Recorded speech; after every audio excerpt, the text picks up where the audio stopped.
E aí pessoal, tudo bem? Vamos começar hoje uma série de vídeos sobre o novo CPC. Eu ainda não falei nada sobre o novo CPC até hoje, porque eu ainda estava estudando um pouco o assunto. As minhas provas, minhas últimas provas ainda foram no código antigo, né? Os editais saíram, as provas que eu fui aprovado, os editais saíram com o CPC de 73 e na vigência, na hora que entrou em vigor o novo CPC, as bancas determinaram que o concurso ia prosseguir com o CPC antigo. Então, agora, com mais calma, eu estou pegando o novo CPC, estou dando uma estudada. Então vai ser assim, para mim também é novidade, né? Então eu peguei e estou começando do zero a estudar o novo CPC. Então eu peguei esse livro aqui, comprei esse código comentado, tá? Do Daniel Assunção, da editora Juspódio. Eu gosto muito dessa editora porque são obras já voltadas para concurso e normalmente essas obras são bastante resumidas e já vão direto no que interessa para nós, né? Ele te fornece a base, ele consegue te fornecer a base e ele te dá um apoio, assim, ele volta a face para concurso. Então ele não perde tempo com técnica, com doutrina, com filigranas que não caem no concurso, né? Isso é bom para nós, porque a gente tem muita coisa para estudar em pouco tempo, né? Mas se você tem tempo, se o seu interesse é estudar um novo CPC e você não quer concurso e sem querer você cair nesse vídeo, eu te recomendo uma obra mais aprofundada, um professor Dinamarco, a Teresa Rudolvin, enfim, processualistas que estão voltado mais para o acadêmico, né? E tem uma profundidade maior na obra, tá? Então, para quem não conhece o canal, esse canal é para concurso e nós vamos estudar um novo CPC para concurso, certo? Então vamos lá. Eu vou fazer o seguinte, eu vou pegar como base esse livro, esse código comentado, e vou fazendo blocos de vídeos, né? Hoje eu vou fazer a primeira parte, o artigo 1º ao 15, tá? Que é justamente o livro 1. Vou pegar ele aqui.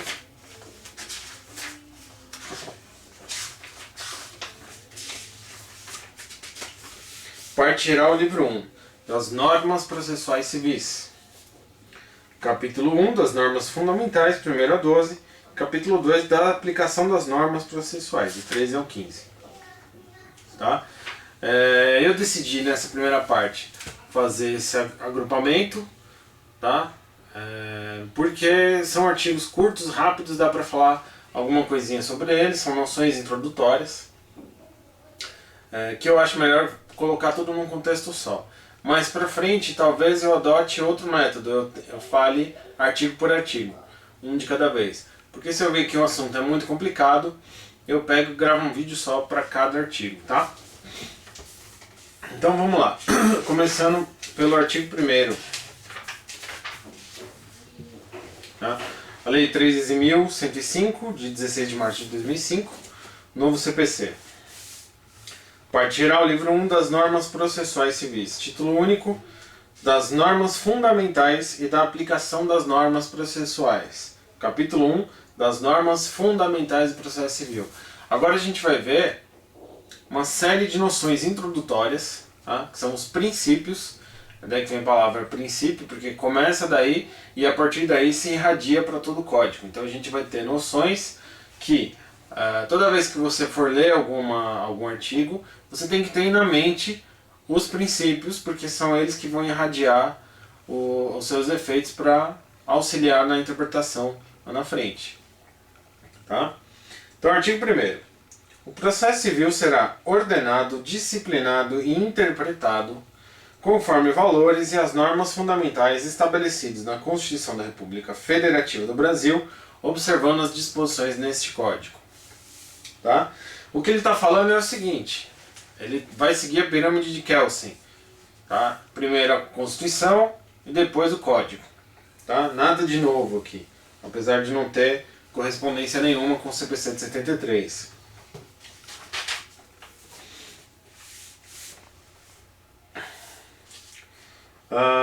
Aí ele fala alguma coisa sobre acesso à ordem jurídica justa, né, que tem como escopo, primeiro, ampliar o acesso ao Poder Judiciário, ampliar o princípio do devido processo legal, do contraditório e da cooperação, e a decisão justa. Né? Isso a gente vai ver que isso vai ser desdobrado nos próximos artigos.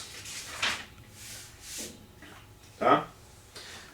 O que a doutrina está falando, especificamente nesse artigo 1º, que tem de novidade, o que eles tentam extrair algo de novo nesse artigo 1º, é o acesso à ordem jurídica justa, que já tinha na Constituição, mas o novo Código de Processo Civil, ele deu uma cara constitucional ao processo civil. E não só isso, a gente vai ver também, a gente vai perceber que a tentativa da comissão que elaborou o novo CPC, o anteprojeto, tinha uma intenção de transformar o novo CPC numa norma de sobredireito. O que isso significa? Não tem lá a LINDB, a Lei de Introdução ao Direito Brasileiro? Ela tem normas ali que tratam sobre direito, tratam a respeito de como o direito deve ser aplicado. Né? Isso é norma de sobredireito. O que o novo CPC queria é transformar o processo não criminal numa coisa só gerida pelo novo CPC. Tá? Essa é a pretensão do novo CPC. E a gente já tem sinais no STJ e no TST de que não é bem assim. Tá? Depois eu falo sobre isso. Então, o que eles estão falando é o acesso à ordem jurídica justa, tem a questão da eficácia das decisões judiciais. A CLT já tinha sua previsão no artigo 765, né? O juiz tem que transformar a sua decisão eficaz, porque o acesso à ordem jurídica justa prevê que a pessoa tem que ganhar o processo, mas ela tem que satisfazer com o processo, né? Ela tem que satisfazer a sua pretensão, senão não adianta. Enfim, vamos para o artigo 2º. O processo começa por iniciativa da parte e se desenvolve por impulso oficial, salvo as exceções previstas em lei. No CPC de 73, a gente tinha o artigo 262, o processo civil começa por iniciativa da parte, mas se desenvolve por impulso oficial. Não mudou muita coisa, mas o que ele está dizendo é o seguinte: o processo civil se desenvolve por impulso oficial, ou seja, e começa por iniciativa da parte. O juiz não começa o processo de ofício, mas a partir do momento em que o processo foi iniciado, o juiz desenvolve o processo. Né? Diga às partes se pretende produzir provas, manifeste a parte sobre o documento de folhas tais, diga sobre a certidão do oficial de justiça de folhas. Quer dizer, o juiz vai impulsionando, isso é um impulso oficial. Né? Mas o juiz não vai pegar e começar um processo de ofício, porque isso violaria as regras de parcialidade, violaria o princípio da inércia da jurisdição. Tá?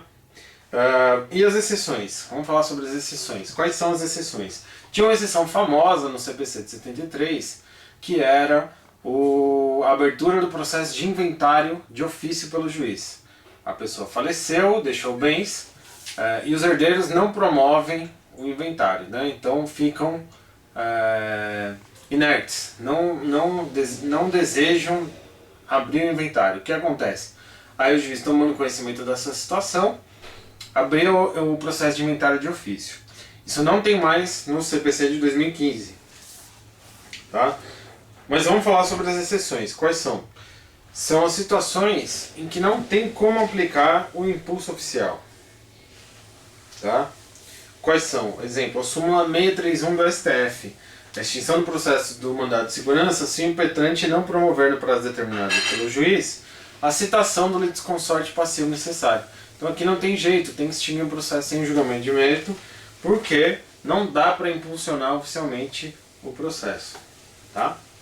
Na verdade, essa é uma exceção ao impulso oficial, né? E não a exceção à iniciativa do processo, né? E outras situações o legislador também pode afastar, né? Artigo 3º. Não se excluirá da apreciação jurisdicional ameaça ou lesão de direito.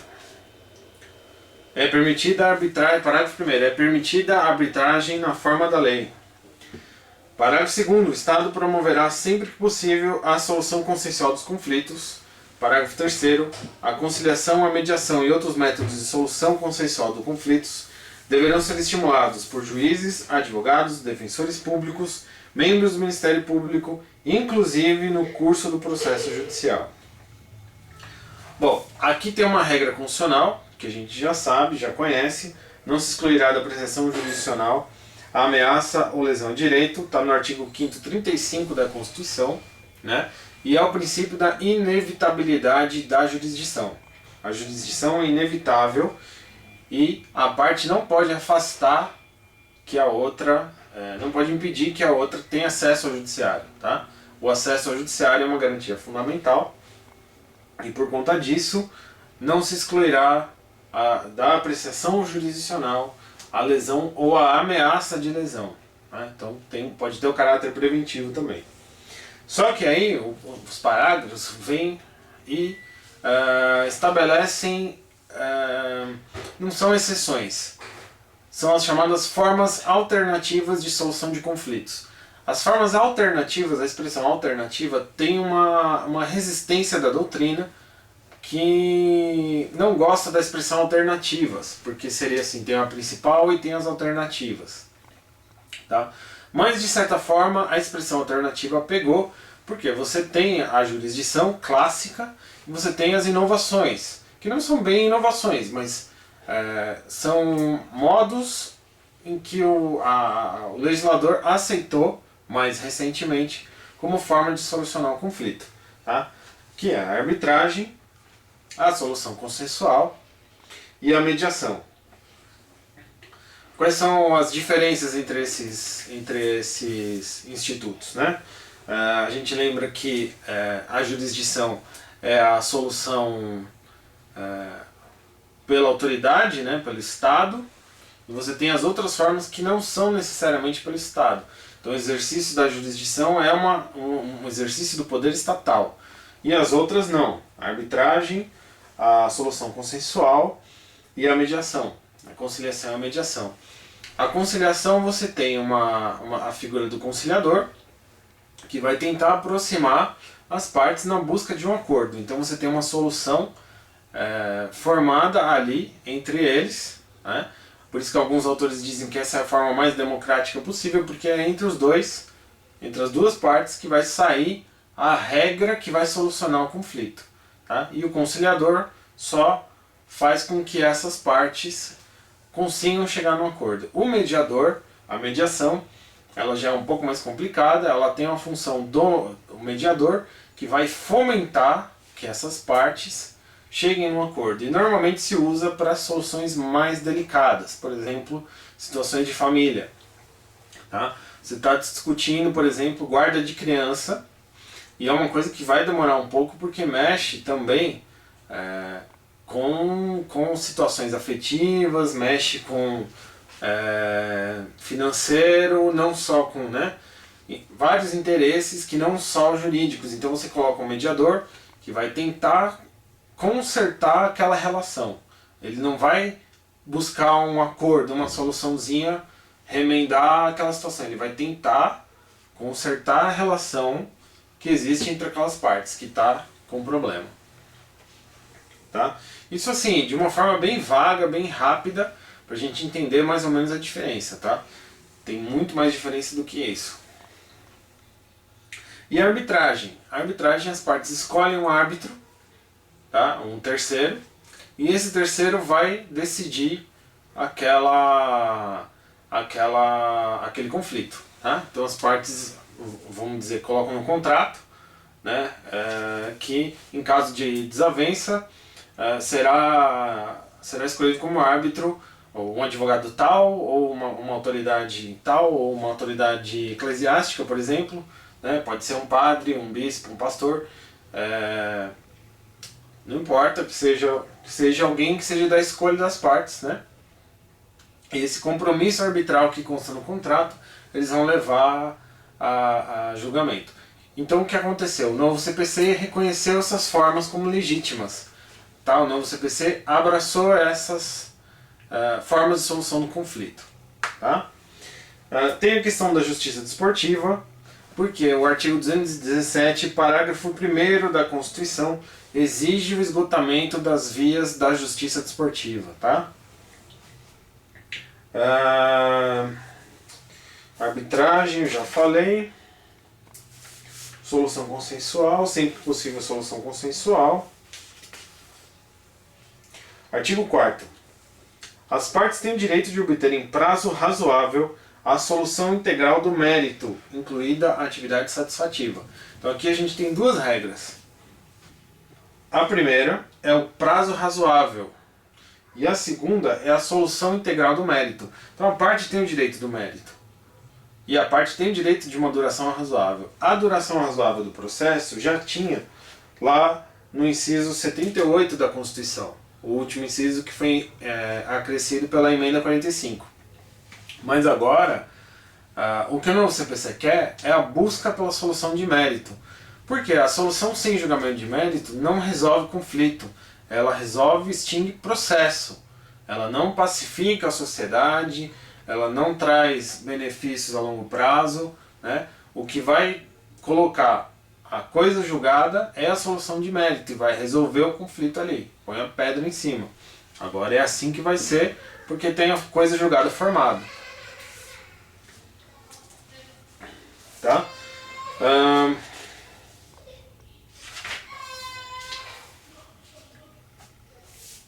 Artigo 5º. Aquele que de qualquer forma participa do processo deve comportar-se de acordo com a boa-fé.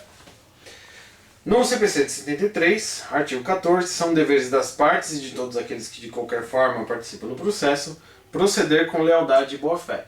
Então aqui também não tem nenhuma inovação, tá? Mas se você pegar o Código de 2002 e o CPC de 2015, você vê que a boa-fé está ganhando uma força com o direito material. Mais uma vez está se falando em boa-fé e reforçando esse comportamento da parte. E a gente vai ver nos próximos artigos que esse comportamento da boa-fé processual é valorizado. Tá? Só que tem o seguinte, depois a gente vai ver também. O novo CPC exige que todas as partes que participam do processo têm que agir conforme a boa-fé. Isso inclui o juiz, isso inclui os servidores do Poder Judiciário, os defensores, os advogados, o membro do Ministério Público. Tá? Às vezes até o perito, o titular da delegação de extrajudicial, tá? Que vai fazer algum ato extrajudicial ali. Enfim, todos aqueles que participam do processo têm o dever de agir conforme a boa-fé. Tá?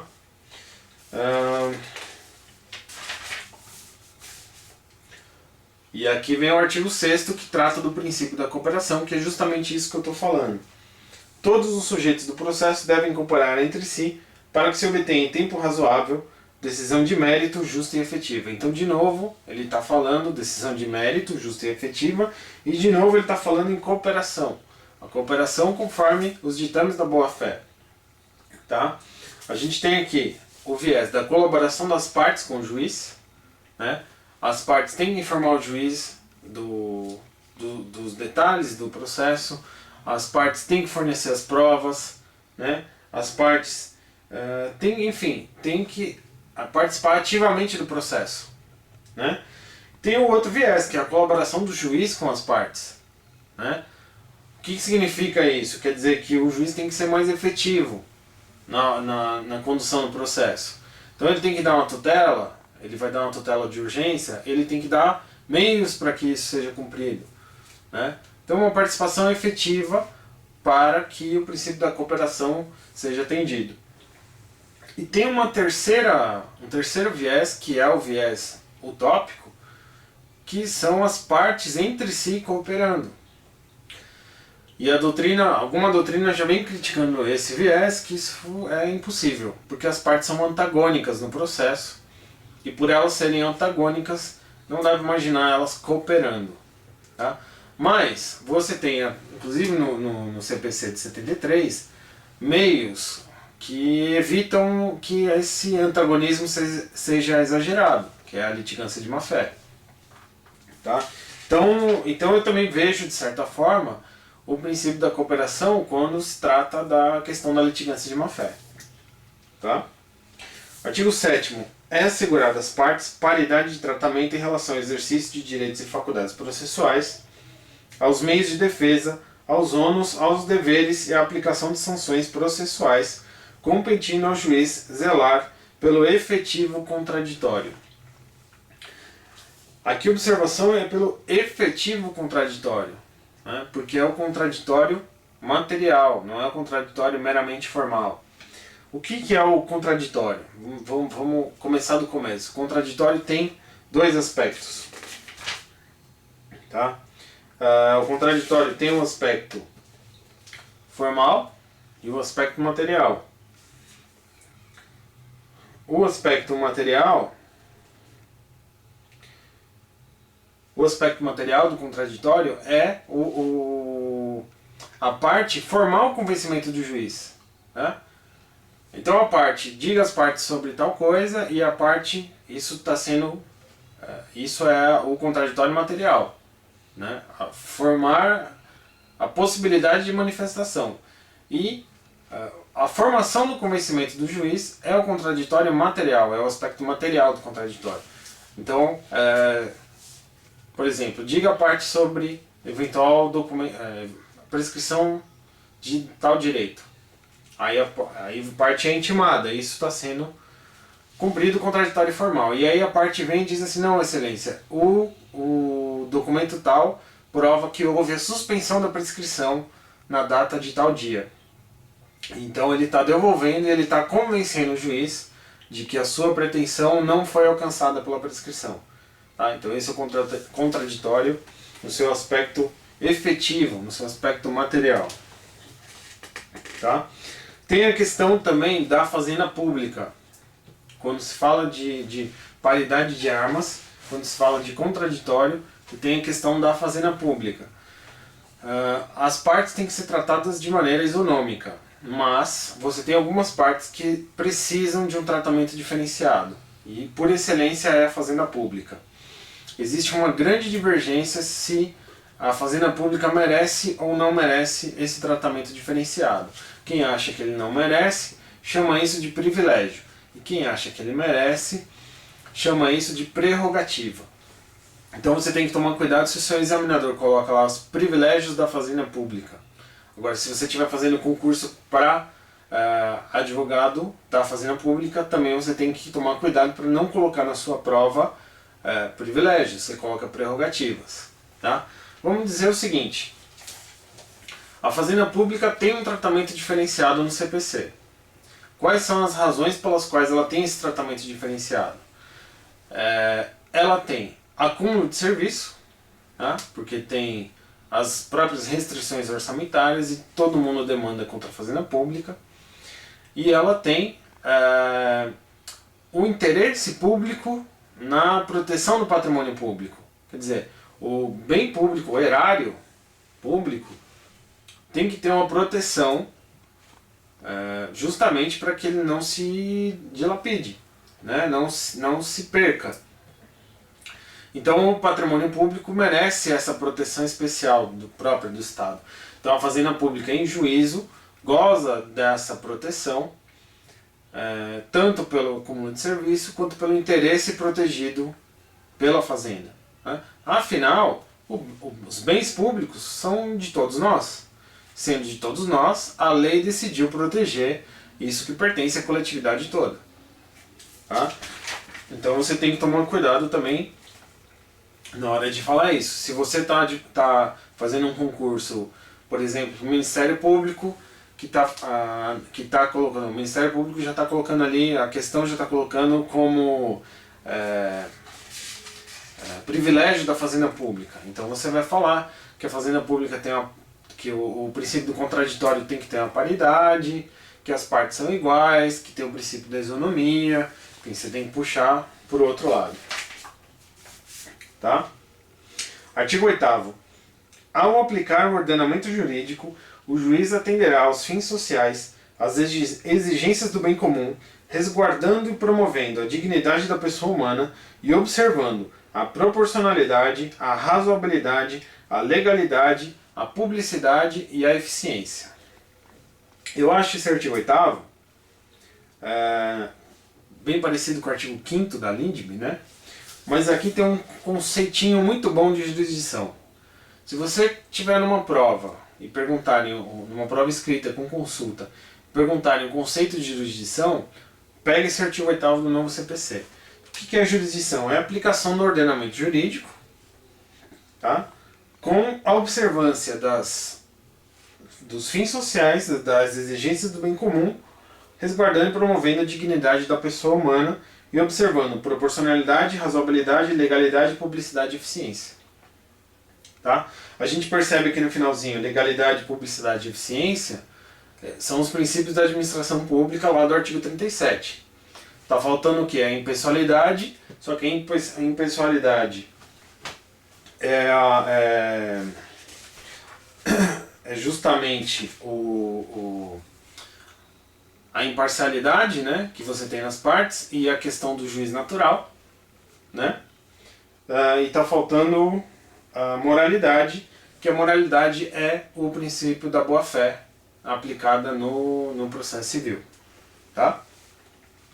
Por que o código não falou desses dois aqui? Porque já falou da boa-fé ali atrás e porque vai falar da impessoalidade lá na frente, quando vai falar do juiz natural, quando vai falar dos princípios dos impedimentos do juiz.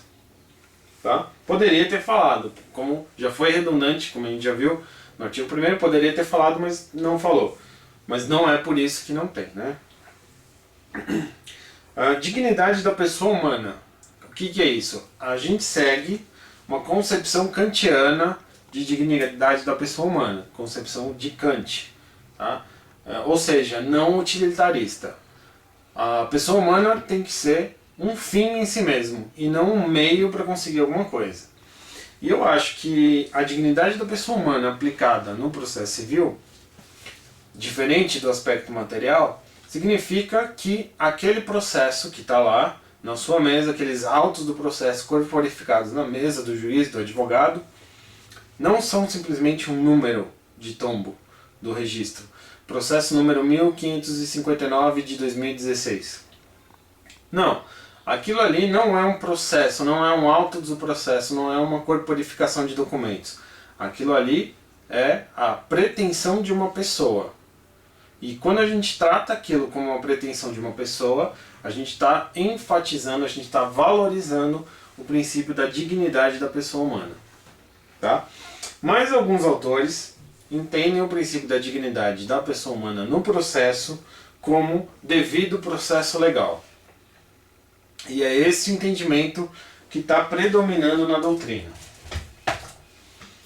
Ou seja, o devido processo legal. Eu acho que não tem muito a ver. Mas se for esse o entendimento que for predominar na doutrina e for esse o entendimento que a gente tem que seguir para fins de concurso, então vamos lá. O que é devido processo legal? É seguir o processo conforme os estabelecimentos normativos. Tá? Você tem o princípio legal substancial, substantive due process, e o devido processo legal formal, procedural due process. No sentido substancial, o processo diz respeito ao campo da elaboração das normas jurídicas, tá? Evitando uma interpretação razoável, ditando uma interpretação razoável, melhor dizendo. Quer dizer, o processo tem que ser, as normas do processo têm que ser interpretadas razoavelmente. E no sentido formal, é a definição tradicional, a observância dos princípios processuais na condução do processo. Tá? Artigo 9º. Não se proferirá decisão contra uma das partes sem que ela seja previamente ouvida. Isso aqui é o princípio do contraditório. Parágrafo único. O disposto no caput não se aplica a, são as exceções agora, a tutela provisória de urgência, 2, as hipóteses de tutela de evidência previstas nos artigos 311 e a decisão prevista no artigo 701. Tá? Depois a gente vai falar sobre isso. Vamos falar agora sobre o princípio do contraditório. Nós já falamos alguma coisa. O contraditório tem dois elementos. Tradicional, o elemento da informação e a possibilidade de reação. Isso quer dizer que a parte tem que ser informada do que está acontecendo no processo e ela tem que se manifestar sobre o que está acontecendo no processo. Então, uma parte juntou um documento, a outra parte precisa ser intimada da juntada desse documento e prazo de 5 dias para manifestação, por exemplo. Intime-se a parte contrária sobre o documento de folhas tal, no prazo de 5 dias para manifestação. Então ela tem conhecimento desse documento e ela tem o poder, se desejar, de se manifestar e de influenciar o juiz a respeito daquela questão que foi trazida ali.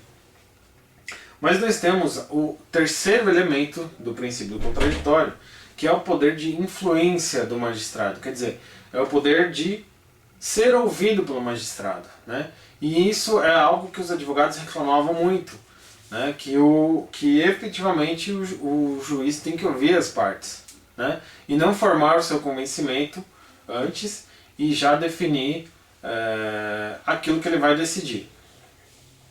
Tá? Tem uma crítica à redação do artigo 9º. Tá? Por quê? Que crítica é essa? Não há ofensa em decidir sem que a outra parte já tenha ouvida, já que a manifestação é ônus processual. Ou seja, pela interpretação literal do artigo 9º, vamos voltar, não se proferirá decisão contra uma das partes sem que ela seja previamente ouvida. Quer dizer, se a parte não se manifestar, o juiz não pode proferir a decisão. Pela interpretação literal, é isso. Mas você não pode interpretar literalmente o que está escrito no artigo 9º. Por isso a crítica à forma de redação. Na verdade, o que o código está querendo dizer é o seguinte: a parte tem que ser instada a se manifestar. Se ela não se manifestar, o processo continua, por impulso oficial.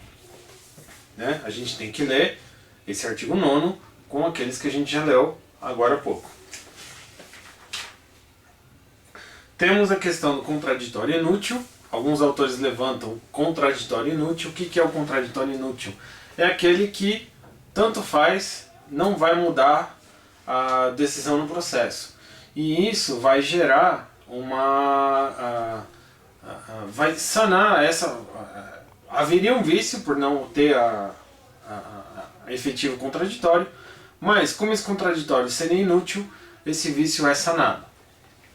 Então vamos dizer o seguinte: uma parte não se manifestou sobre determinado documento, mas a sentença foi favorável a ela. Tá? O que aconteceu? A falta de contraditório naquele documento gerou uma nulidade. Mas, como o processo foi favorável a ela, não há nulidade se não houver prejuízo. A gente tem o brocardo em francês, pas de nullité sans griffe. Como não houve nenhum prejuízo, quer dizer, ela ganhou, então aquela nulidade está sanada. Porque o processo é um instrumento, o processo não é um fim em si mesmo. O processo serve para a solução do litígio. E a solução do litígio foi favoravelmente atingida no caso. Tá? Então aquela nulidade foi sanada. E isso a doutrina chama de contraditório inútil.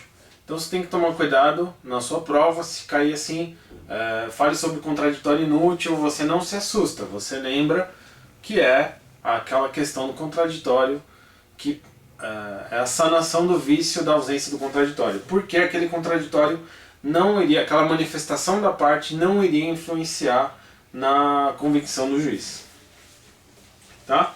Outra questão importante sobre o contraditório é o contraditório diferido, também chamado de postergado ou postecipado. É o contraditório que ocorre depois da decisão. Normalmente a gente tem a ordem: pedido, a manifestação da parte contrária, conhecimento e a manifestação da parte contrária, e a decisão. Tá?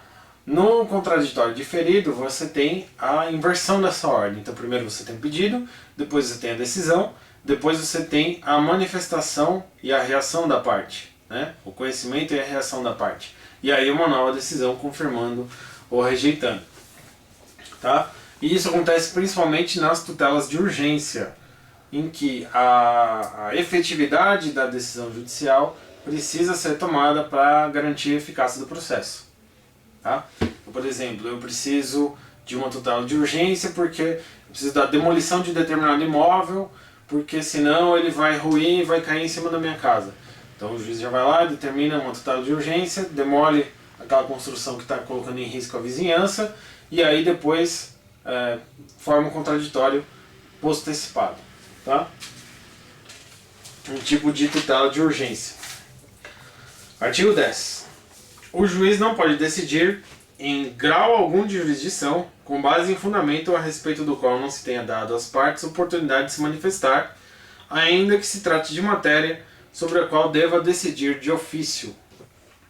Aqui ele está falando do princípio da não surpresa, ou seja, o juiz ou o desembargador ou o ministro, que ele fala em qualquer grau de jurisdição, não pode decidir com base numa linha, num fundamento jurídico diverso daquele que foi tratado nos autos. Tá? Por exemplo, as partes estão discutindo se há, se não há direito no seu aspecto material, né? Aí o juiz decide de uma tal forma, há um recurso, quando chega no recurso o desembargador percebe ali, opa, prescrição. Tá? Vou dar uma prescrição porque eu posso conhecer de ofício a prescrição. E aí eu extingo o processo com base na prescrição, com julgamento de mérito, e determino o arquivamento. O que esse artigo 10 está dizendo é que isso não poderia acontecer porque esse fundamento não foi discutido no processo. O que deveria ter sido feito é o seguinte: o relator lá percebeu que há uma prescrição. Abre o contraditório, partes manifestem-se sobre o documento de folhas que comprova, em tese, a prescrição ocorrida em tal data. Aí a parte vem e fala assim, já dei esse exemplo, né? Mas a parte juntou uma petiçãozinha e falou assim: segundo o documento de folhas, pode-se notar que a prescrição foi interrompida em tal data, portanto, não há prescrição. Aí ele percebe que realmente não, ele foi influenciado pela manifestação, e aí ele percebe que realmente não havia uma prescrição. Ou então não, ele confirma: o documento de folhas não comprova a interrupção da prescrição por causa disso, disso, e agora a questão já foi trazida ao processo, né? O fundamento já foi discutido, então aí ele já pode extinguir com base na prescrição. Tá? Artigo 11. Todos os julgamentos dos órgãos do Poder Judiciário serão públicos e fundamentadas todas as decisões sob pena de nulidade. Isso aqui está repetindo o artigo 93, inciso 9 da Constituição.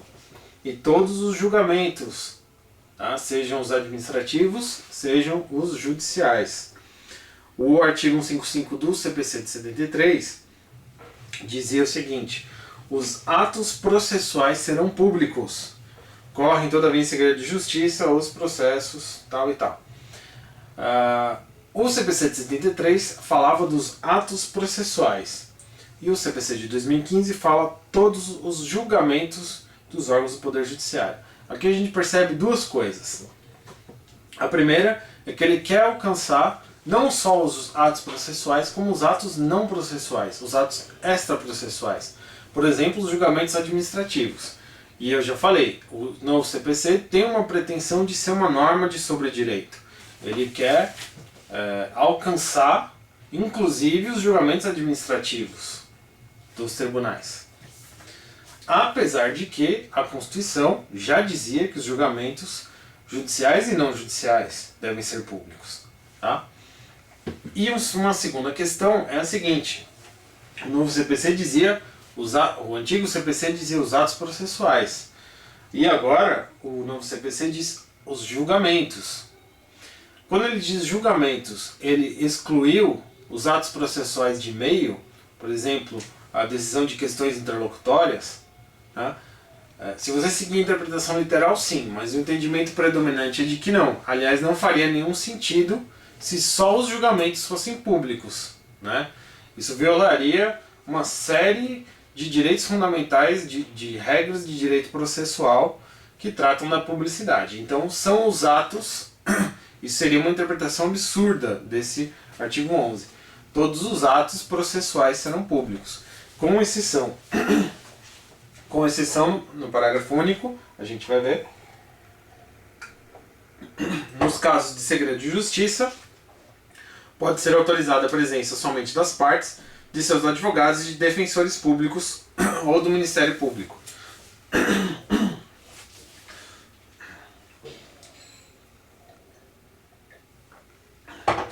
E outra questão importante é a falta de fundamentação. A falta de fundamentação também gera uma nulidade, então os atos têm que ser públicos e têm que ser fundamentados. O STJ admite a fundamentação per relationem, que é aquela que remete a um outro documento, né? Por exemplo, um acórdão que adota como fundamento aqueles da sentença.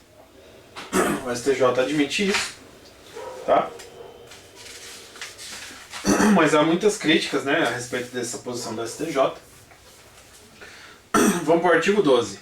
Os juízes e tribunais atenderão preferencialmente à ordem cronológica de conclusão para proferir a sentença ou acórdão. Essa redação é dada pela Lei 13.256 de 2016. A questão aqui é da preferência, né? Se preferencialmente adotaria essa regra ou não. A redação anterior dizia que era cogente essa ordem de julgamento. Já a alteração da Lei 13.256 já diz que essa ordem é preferencial. Bom, o que é essa ordem cronológica de julgamento? É o seguinte: o processo entra para conclusão, tá? O cartório, a secretaria da vara, prepara o processo à conclusão. Terminou a instrução, sobe a conclusão. Algum requerimento, sobe a conclusão. Aí, conclusão significa que o juiz vai estar com o processo ali na fila para julgar. E a ordem de conclusão é a ordem cronológica pela qual o processo entra na fila para ser julgado. Tá? Aqui você tem, nos parágrafos, uma série de exclusões, tá? Que aí você vai ler com calma, porque não tem muito o que explicar, é só ler. Mas é o seguinte: você tem as possibilidades de que aquele processo saia da fila, ele fura a fila, porque ele tem por exemplo, uma regra preferencial ali, tem um atendimento ao idoso, tem uma tutela de urgência, tá? Outra questão importante é que feito um requerimento de um processo que está na fila, esse processo não sai da fila. Por quê? Em primeiro lugar, para não inibir os requerimentos. Tá? Em segundo lugar, porque se eu sou a parte contrária e eu sei que se eu fizer requerimentos ele sai da fila e eu quero protelar o julgamento, toda vez que o processo for à conclusão, eu entro com um requerimentozinho protelatório. Tá? E aí isso vai tirando ele da fila. Tá? Então, só essa regrinha é importante: um requerimento não sai da fila, a não ser que esse requerimento seja de conversão de julgamento em diligência, quer dizer, preciso produzir uma nova prova. Descobri uma prova nova, então eu vou requer a juntada desse pedido de prova nova. E aí esse processo vai ter que sair porque vai ter que criar essa nova prova. Aí sim. Tá? Mas se for um mero requerimento, não. Um requerimento que não acarrete essa produção de novas provas, então ele não tira da fila. E essa regra eu acho que é importante porque normalmente a gente pensa que um requerimento faça com que o juiz tenha que analisar aquele requerimento, então faz com que ele saia da fila. Não, não sai da fila. Tá? Artigo 13 agora, capítulo 2, da aplicação das normas processuais. Artigo 13. A jurisdição civil será regida pelas normas processuais brasileiras, ressalvadas as disposições específicas previstas em tratados, convenções ou acordos internacionais de que o Brasil seja parte. Ou seja, aplicam-se as normas brasileiras ao processo civil brasileiro, salvo os tratados internacionais que o Brasil adotou. Tranquilo. Artigo 14. A norma processual não retroagirá e será aplicável imediatamente aos processos em curso, respeitados os atos processuais praticados e as situações jurídicas consolidadas sob a vigência da norma revogada.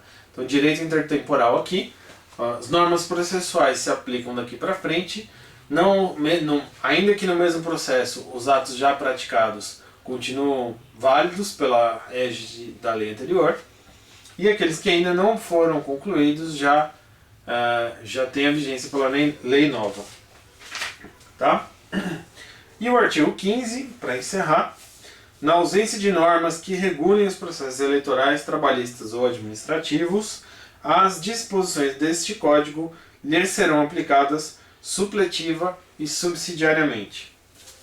Mais uma vez, como eu falei, aquela pretensão de sobredireito, aquela pretensão de código geral não criminal, tá? que existe no anteprojeto do CPC. O que ele está dizendo é que o novo CPC se aplica subsidiariamente aos processos trabalhistas, administrativos, enfim, e eleitorais. Você toma cuidado, principalmente no âmbito do trabalho, com a Instrução Normativa número 39 do TST, que já diz o seguinte: calma lá que não é bem assim. Tá? O processo do trabalho tem as suas próprias nuances, tem a sua instrumentalidade própria e precisa verificar a compatibilidade entre o novo CPC e a CLT.